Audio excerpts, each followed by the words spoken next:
नमस्कार, आप देख रहे हैं सत्य हुंकार। मैं हूं आपके साथ सत्यपाल। आज एक खास मेहमान मेरे साथ हैं, अमन गोयल जी, जो आम आदमी पार्टी के व्यापारिक संगठन के अध्यक्ष हैं। आज फरीदाबाद में पंजाब की जीत के बाद जिस तरह से आम आदमी पार्टी का कुनबा बढ़ रहा है और उस कुनबे को बढ़ाने में अहम भूमिका निभा रहे हैं अमन गोयल जी। आज मेरे साथ हैं कुछ ज्वलंत मुद्दों पर, और किस विषयों पर चुनाव लड़ेंगे या नहीं लड़ेंगे ये भी एक बड़ा मुद्दा बना हुआ है। आम आदमी पार्टी को लेकर के मैं चर्चा करूंगा। सबसे पहले अमन गोयल जी, आपका बहुत बहुत धन्यवाद है हमारे चैनल पे। नमस्कार, आपका भी धन्यवाद है बहुत। तो सबसे पहले तो आपको बधाई कि पंजाब की आपने बहुत ज़बरदस्त जीत हासिल की है, और वहाँ से जो माहौल बन रहा है, आपकी जो ज्वाइनिंग की कतार लगी है, लोग आपके साथ आ रहे हैं, आपका कुनबा बहुत तेज़ी से बढ़ रहा है। इन सारी बातों के साथ मैं सबसे पहले आपको धन्यवाद देना चाहता हूँ। आपको भी बहुत बहुत शुभकामनाएं। पंजाब की हम जनता जनार्दन को भगवान रूपी मानते हैं। देवतुल्य जनता ने जिस तरीके से केजरीवाल जी में अपना विश्वास और आस्था रखी है, उस पे आम आदमी पार्टी के मुख्यमंत्री भगवत मान जी बहुत अच्छे तरीके से काम करेंगे। जिस तरीके से दिल्ली मॉडल को लेकर हम पंजाब गए कि हमने दिल्ली में काम किया, आधी अधूरी सरकार थी, कुछ हमारी वहाँ लिमिट थी, हम अपनी उस मर्यादा से बाहर नहीं जा सकते थे, लेकिन पंजाब के अंदर हमारे पास पूर्ण राज्य होगा, हमें काम करने के अच्छे अवसर मिलेंगे। और ये निश्चित रूप से होगा कि जिस तरीके से दिल्ली मॉडल कर हमने पंजाब में लोगों का विश्वास मत हासिल किया, और पंजाब मॉडल से हम पूरे देश के अंदर, देश के सभी राज्यों में पंजाब मॉडल का दिखाकर और पंजाब मॉडल के काम को बताकर निश्चित रूप से हर राज्य में आम आदमी पार्टी की सरकार होगी। अमन जी, अगला निशाना आपका हरियाणा है निसंदेह, क्योंकि नगर निगम के चुनाव होने हैं, पंचायत के चुनाव होने हैं। पहली बार भी पहली पंचवर्षीय योजना में जब पहले चुनाव आया था, तब भी आम आदमी पार्टी ने दावा भरा था, यहाँ तैयारियां भी की थी, संगठन का निर्माण भी हुआ था, लेकिन निश्चित समय पर आकर के उन्होंने अपने पैर पीछे खींच लिए। क्या हम ये माने, सुनिश्चित करेंगे आप कि आम आदमी पार्टी अब की बार सिंबल के साथ चुनाव लड़ाएगी नगर निगम का? निश्चित रूप से आम आदमी पार्टी हमारे, पहले तो मैं आपको एक शुभकामनाएं अपने डॉक्टर सुशील गुप्ता जी के लिए आपको देना चाहता हूं। आदरणीय मुख्यमंत्री अरविंद केजरीवाल जी ने पहले उन पे सह प्रभारी का प्रभार था, अब उनको पूर्ण रूप से प्रभारी बना दिया हरियाणा का। इसके लिए हमारे लिए सारे जितने भी हमारे पदाधिकारी हैं, सब में खुशी की लहर है। जिस तरीके से सुशील गुप्ता जी ने पूरे एक एक गांव और गली और एक एक वार्ड में जाकर संगठन को खड़ा कर दिया, उसके लिए मैं ढेर सारी बधाई भी देता हूं उन्हें। और आपको ये बता दूं, सुशील गुप्ता जी ने शीर्ष नेतृत्व अरविंद केजरीवाल जी के दिशा निर्देश पर ही आम आदमी पार्टी छोटे से लेकर बड़ा हर चुनाव सिंबल पे लड़ेगी, चाहे वो पंचायत का हो, चाहे नगर परिषद का हो, नगर पालिका का हो, नगर निगम का हो। लेकिन सवाल सबसे बड़ा ये है कि फरीदाबाद में आपका संगठन का जो प्रारूप है वो तो पूरा ही नहीं हुआ अभी तक। देखो, निश्चित रूप से हमारा परिवार कुनबा बढ़ रहा है धीरे धीरे। ये तो मैं बधाई दूंगा केजरीवाल जी को। केजरीवाल जी की नीति, जनमानस की नीति आज देश के अंदर लागू हो रही है। पंजाब के अंदर एक बम्पर जीत आई, एक सुनामी आई, उससे आज लोगों ने जिस तरीके से आम आदमी पार्टी में अपना विश्वास और अपना लोग बाग जुड़ रहे हैं जिस तरीके से, उसे देखकर लगता है यहाँ एक मजबूत संगठन बनने जा रहा है। हमारे साथ बड़े बड़े एक शिक्षाविद जैसे बड़े बड़े अच्छे साथी भाई कमल सिंह तंवर जी हमारे साथ पार्टी ज्वाइन कर गए।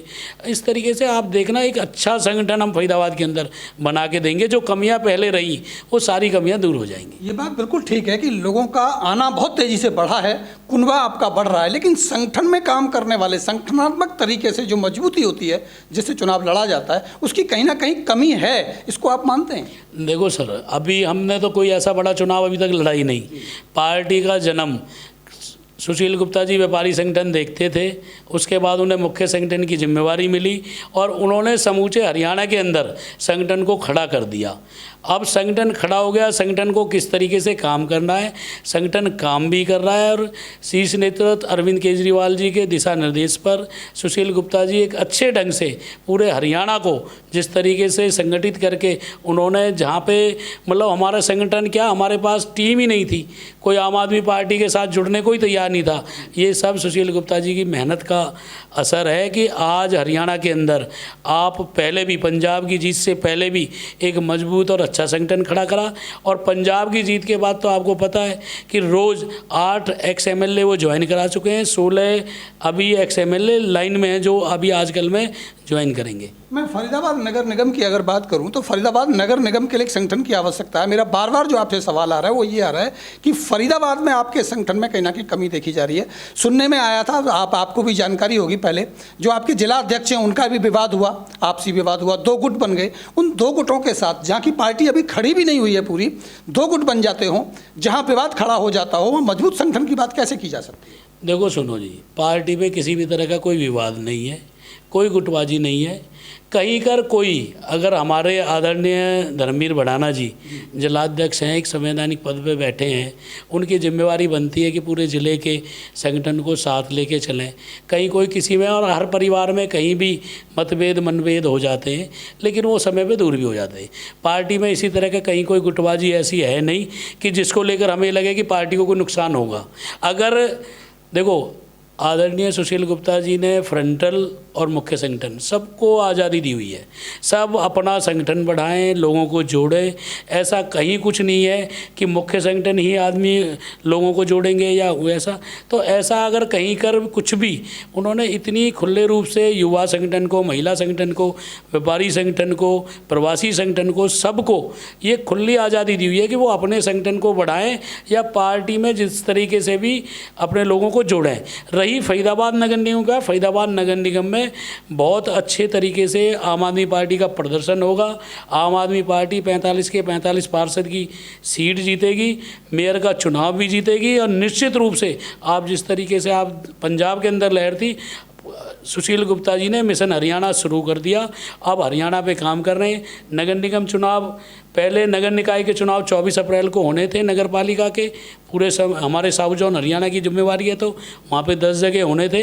लेकिन ये भारतीय जनता पार्टी की सरकार डरी हुई है, इन्होंने वो चुनाव भी पोस्टपोन कर दिए। अब नगर निगम चुनाव भी ये पता नहीं कब कराएंगे। नहीं, सवाल सबसे बड़ा ये आता है कि अभी जिस तरह से आपका कुनबा बढ़ रहा है, जो लोग आ रहे हैं वो कहीं ना कहीं टिकट की अपेक्षा लेकर के आ रहे हैं, उनको टिकट चाहिए। आपके पास उतना समय नहीं है कि आप एक कार्यकर्ता की, अच्छे कार्यकर्ता की पहचान कर सकें कि उसका संगठन बनाने में या काम करने में क्या उसका मन है या किस तरह से वो काम करता है। तो ये चुनौती आप मानते हैं कि टिकट को लेकर के कहीं ना कहीं विवाद बढ़ सकता है? सत्यपाल जी, ये भी कोई चुनौती नहीं है हमारे लिए। हमारे पास जो साथी आ रहा है उसका स्वागत है, अभिनंदन है। अब कोई साथी अगर टिकट की इच्छा लेकर आ रहा है तो आदरणीय सुशील गुप्ता जी ने कहा कि मेहनत करो। क्या पैमाना होगा? वो मेहनत तो करने का वक्त ही नहीं बचा। सर, हमारे पार्षद एक एक वार्ड में 4-4, 6-6 साथी अपना चुनाव लड़ रहे हैं, आम आदमी पार्टी के बैनर तले अपनी मेहनत कर रहे हैं। उनमें से जो योग्य होगा उसकी योग्यता के आधार पर हमारे आदरणीय सुशील गुप्ता जी ये तय करेंगे कि कौन सा हमारा साथी है जो इस योग्यता के सारे पैमानों पे खरा उतरता है, जो चुनाव को जीतने में सक्षम है, उसी को टिकट देंगे। और रही बात कि काफ़ी लोग जिस तरीके से आ रहे हैं, अपेक्षा कर रहे हैं, पहली प्राथमिकता हमारी पार्टी के उस पुराने कार्यकर्ता के लिए होगी जिसने पार्टी के लिए समय दिया, पार्टी के लिए मेहनत की। अगर वो चुनाव लड़ने में नहीं है, सक्षम नहीं है, उसके बाद हमारे पास कोई और जो नए आ रहे हैं जिस तरह जो टिकट की उम्मीद रखते हैं, और वो भी उनकी छवि